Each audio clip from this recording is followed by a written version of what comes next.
Thank you, Eric, for that kind introduction. Good morning. Good morning. Eric asked you before I came out to think about where you want to go. Did you do that? How did that feel? For some of you, maybe it was incredibly exuberant. My guess is for most of you, it was terrifying to think about it. Oh, no, please don't make me think about the future.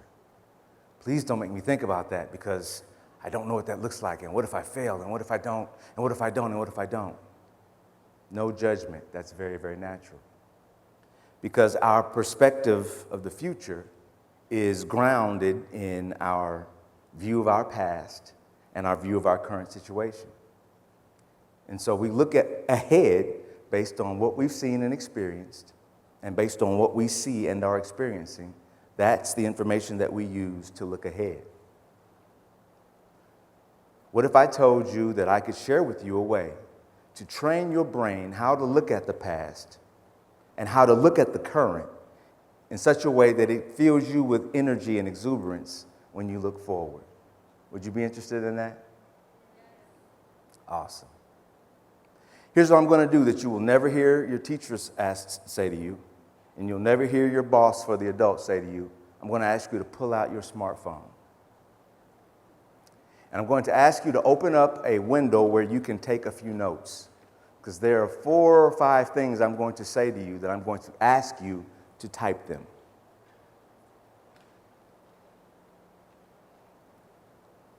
So for all the teachers in the audience, I know you're jealous because you can't tell your students to pull out their smartphones. You're telling them to put them away. So there is definitely a formula to success. And there's some things that are absolutely vital to experience success at every stage of your life. But I will argue today that the most important is perspective. Now, I know, you're thinking, well, what about education? Training and knowledge. Absolutely, that's important. In fact, I'm an incredible advocate of education. I have multiple degrees. My wife has multiple degrees. I have 2 children with multiple degrees. I have a 3rd child that's working on a bachelor's degree. And I have a 4th child who is toggling between the Air Force Academy, a veterinarian, or an entrepreneur that makes Doc's homemade doggy treats. Wherever he ends up is fine. But what will happen for sure is he will have some post-secondary education. I am an advocate of education. But it is not education alone. Well, you would think, well, it's my family and how I'm brought up. Yes, that's important. It's important to have a strong family. It's important to have a structure around you. It's important to have help and support. But that alone doesn't determine your trajectory. Well, what about my environment? What about the people I'm around and my friends? Absolutely, that's important. In fact, the people closest to us are a real reflection of who we are. Our friends are a reflection of who we are. But that alone is not enough. Perspective is how we look at things. And not just how we look at it, but how we feel about how we look at it. The law of belief is a universal law that says this: whatever you subconsciously believe and feel, your thoughts, will become your reality.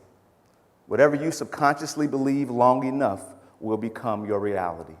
Now, I get it. Some of you are arguing with me. James, that's just not possible. It's just not possible. It can't just be what I think and feel long enough becomes my reality. I know we struggle with the law of belief. I'm going to demonstrate another law. I'm going to ask you, I know I'm in a room full of really bright people. I'm going to ask you to demonstrate this law for me. Or excuse me, I'm going to demonstrate it. You tell me what it is. Note a shiny penny. What law was that? Excellent. Would anybody argue that that law is an actual law? Is there any chance if I walk off the edge of the stage that I won't fall? Any chance? It is a law. And just as the law of gravity is irrefutable, so is the law of belief. What we think and feel over time becomes our reality. So how we look at things that happen to us, how we view our lives, how we view our experiences shapes our next experience. How I think about the experiences in my life shapes the outcomes in my life. That's a powerful, powerful thing. And it is as much a law as the law of gravity. My life has been an absolute dream. A few months ago, I finished my first book. The book is called Keep Calm and Grow Rich, A Guide to Choosing Your Destiny. A dream come true. Thought about writing a book for years and years and years, and I did it. Prior to that, I lived out a dream of starting my own business. The company's called Dash Masters. I wanted to be an entrepreneur for years, and I was finally able to realize that dream. Quick question for you.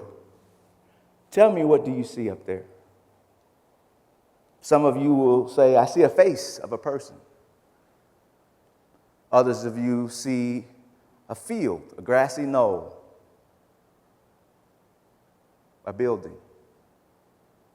Here's what I will assure you. If you change the way you look at things, the things you look at change. My life has been a dream, an absolute dream. Before the business, I had a great corporate career. Climbed the ladder, had opportunity to lead people, made great money, traveled, saw different places. Before that, I saw the first of my 4 lovely children born. Before that, I married the girl of my dreams, and in fact, Tuesday we will have been married 25 years. Whoa! Before that, I graduated as an undergrad, and before that, I went to college to play football. A lot of boys want to do that. Before that, I was a pretty good high school athlete, and before that, I was a normal kid running and playing in the neighborhood and in the streets. And before that, I don't remember. I don't remember my dreams before that, but I imagine my mother's dreams came true when I outgrew asthma. Asthma that was pretty tough. And I'm sure my parents' dreams were realized when I successfully came through some very critical surgeries as a baby. My life has been an absolute dream. Tell me, what do you see? Some of you will say, well, there's an older gentleman in a sombrero. Others of you will see a young lady with her shoulder to us and looking down. I will assure you they're both there. If you change the way you look at things, the things you look at change. Did I say my life has been a dream? Let me correct that. My life has been a nightmare, an absolute nightmare. When I was probably around 4 months old, I don't remember this, but I became very, very sick. I was diagnosed with what's called hydrocephalus. That means water on the brain. It was so serious that I went into a coma. My father tells me a story that I died in his arms. He's sure of it. Because of the way the breath came back to me, he's sure I was deceased. Very, very serious. The doctors told my parents he's not going to see again. When I did emerge from the coma, he's never going to see. And if he does see, there's been so much damage to his brain because of the pressure, he's going to be a vegetable. He will not be able to take care of himself. My life has been a nightmare. After that, I had struggled with asthma for years and years and years, and the technology in the 70s is different than now. There are things now you can just breathe through while you're watching videos or playing PlayStation. Not then. You had to be in a tent. Now, it sounds like I'm 107 years old. I'm not. But I had to be in a hospital for days and weeks at a time in a tent. My life's been a nightmare. After that, I grew up in a home with an abusive stepfather who mentally, emotionally, physically abused me, my sister, and my mother. After that, as a very, very confused teenager, made a lot of mistakes and was kind of goofy, kind of odd, kind of a loner in high school. I played sports, but kind of alone. My life has been a nightmare. Tell me, what do you see? Some of you will see an old man with a head full of white hair and a long white beard. Others of you will see a man on a horse and someone laying on the ground beside him. They're both there, but here's what I will tell you. If you change the way you look at things, the things you look at change. My life has been a nightmare. When I finally did, through all of that, make it to college on a football scholarship, The first month I was in school, I got a call. My mother had been shot. My mother had been shot. A nightmare. After that, because I just kind of lost focus and lost a little hope, I lost my football scholarship. And I went into a pretty difficult depression, drank a lot, made a lot of poor decisions for a 19, 20-year-old. My life was a nightmare. I finally got myself out of college and got married. That was a nightmare. I'm kidding. My wife's looking at me. Absolutely. But anyone who's been married in this room, you know there's ups and downs and ups and downs and ebbs and flows and ins and outs. It's hard. But if you change the way you look at things, the things you look at change. Tell me, what do you see? Some of you will say you see a rabbit. Others of you say you see a duckling. If you change the way you look at things, the things you look at change. And I will tell you that my life has been a nightmare. After I married my dream girl, our second pregnancy, not the second child, but our second pregnancy, that baby was lost through a miscarriage. Can't explain the pain of that. My life has been a nightmare. I had several odd jobs, even with the degree. At one point, I was a garbage man, literally on the back of the garbage truck, because I couldn't really find a good job. It was tough, but I had a child, I had a wife, I had a family to take care of. And there was a series of odd jobs and difficulty after that. Just couldn't seem to get on my feet financially. My life has been a nightmare. And as a result of that, I had cars repossessed. And our very first home, before my father bought a home, before my mother bought a home, my wife and I were the first. We bought a home, and that home was foreclosed because just didn't have the money to maintain it. My life has been a nightmare. That corporate career I talked to you about, I had so much drama. So many things went terrible. I was passed over for so many promotions. So many times there were lies told on me. So many times there was confusion and not knowing it today if I was going to have that job. My life has been a nightmare. And then finally in 2014, via text message, I was laid off. And that book I told you about, it's very, very hard to write that, I'm telling you. And writing was the easy part. It's taken me 6 months to get it published because my life has been a nightmare. Now, here's the point. I just told you two stories that are actually the same story. And as it turns out, those stories run parallel. Those stories run parallel. It's the same person, the same experience, the same time, but this guy gets to choose from which perspective he draws his energy. See, here's the thing about perspective. It allows you to choose which to cultivate. If I cultivate the pain, if I cultivate the dejection and the rejection, if I cultivate the hard feelings, if I cultivate all of those terrible things, that's what will grow and that's what will define my perspective. And that perspective is what I look at in my past. That's the perspective I'll have of my future. And that's the perspective, unfortunately, I'll have of my present and then of my future. If I cultivate the dream, and I'm able to see all of the wonderful things that are happening simultaneously to the nightmare, then that's the perspective I'll look on my past with, that's the perspective I'll view my present with, and that's the perspective I'll look into my future with. Tell me what you see. No, really, tell me, what is that? Really, what is it? Half empty, half full, what? Okay, we'll come back to that. You're not enthusiastic enough. So it's an argument, this whole notion of perspective, it's an argument.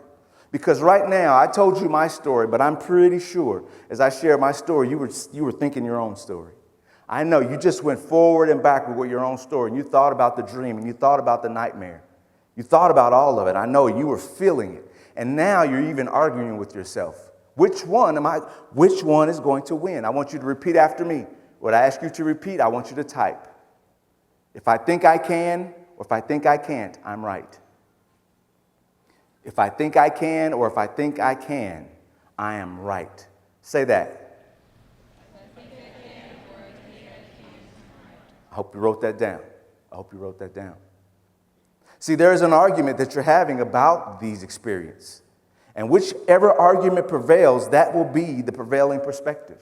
If you decide that the pain is so great and the devastation is so much that that's just what I want to argue for. I want to argue that my life sucks. I want to argue that my life is terrible. I want to argue that that wasn't fair that happened to me in the past. And I want to argue that that wasn't right what I've gone through. Or if you want to argue, I made it through what I went through. Or if you want to argue, I'm better because of what I've gone through. Or if you want to argue, I can help other people because of what I know. Whichever one you argue for, you'll win. Write this down. I am beautifully and wonderfully made. Write that for me. I am beautifully. Write or type. So I ask you to pull out your smartphone. I am beautifully and wonderfully made. I am beautifully and wonderfully made. Let me hear you say that. I am beautifully and wonderfully made. Thank you. I am beautifully and wonderfully made. So it is a war, and it is a war, and you are in battle between you. It's you versus you. It's the enemy that's going to determine how we view our circumstances, how we view our life, how we see things, and how we move forward with it. Repeat after me. I never lose. Sometimes I win. Sometimes I learn. Write that. I never lose. Sometimes I win. Sometimes I learn. I never lose. Sometimes I learn. Sometimes I win. I never lose. Repeat that again.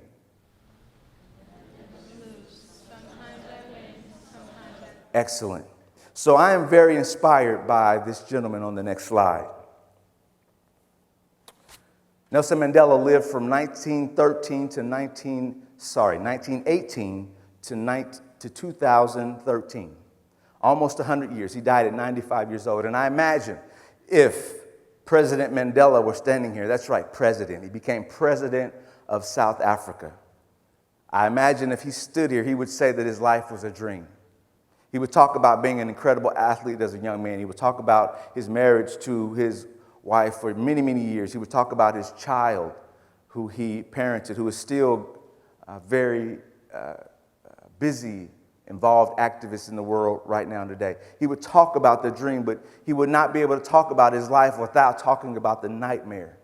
That he spent a third of his life in prison. One stretch was 27 years. 27 years. He had some other little stints in prison, but that longest, 27 years he sat in prison. That, I'm sure, was a nightmare. Would you agree? So powerful about what Nelson Mandela said about that experience.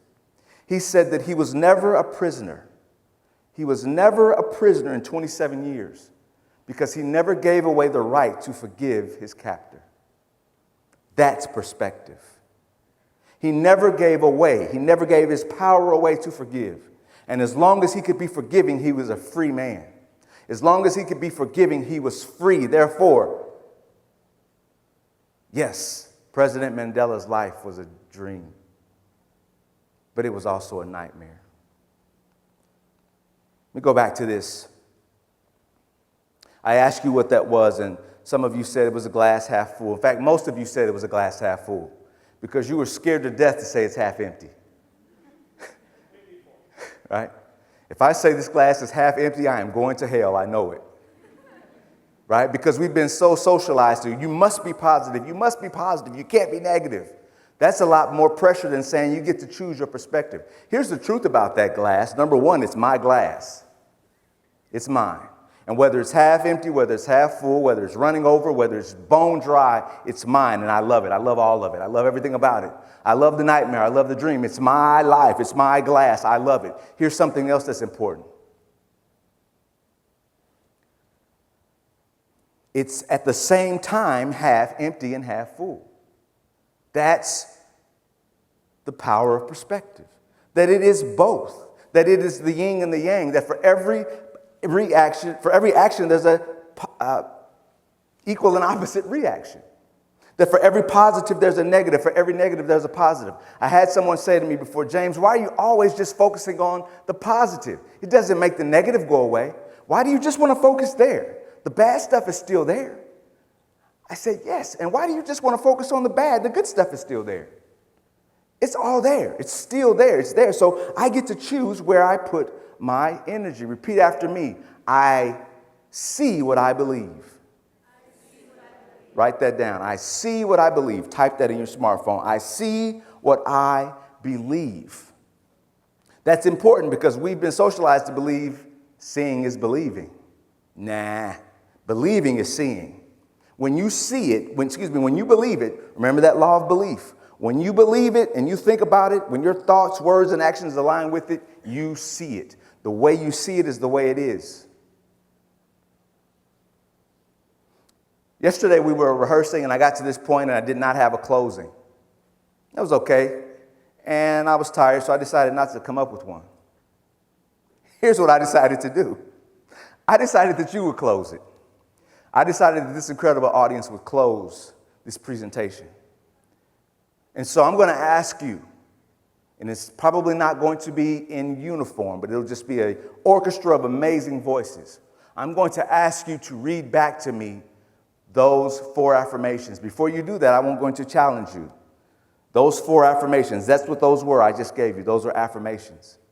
And I'm going to challenge you for 90 days, rewrite that. Put it on your mirror, put it on your dashboard if you drive, put it in your pocket. Because you can reshape how you see things by shaping what you say and what you think. What you say and what you think shapes what you do, and you can reshape that. Don't believe me? Try it. And you may want to add some other affirmations, but just practice with 4. Just practice with 4. While my words have been aimed at baby boomers, Generation X, millennials, and Generation Z, my heart has been aimed directly at Generation Z. Here's why. Because you have the greatest opportunity to learn this young. And if you can learn now to take control of perspective, you can shape your future in an amazing way. Again, all hope is not lost for old guys like me either. But for you, you can truly begin to take charge of your destiny now. Okay, I'm going to ask all of you to, if you would, please stand. And then I'm going to ask from your notes or from your smartphone, wherever you record it, I'm going to ask you to read those affirmations. What was the first one? If I think I can or I think I can't, I am right. What was the second one? I am beautifully and wonderfully made. What was the third one? I never lose, sometimes I win, sometimes I learn. What was the fourth one? I see what I believe. You all blow me away. Thank you.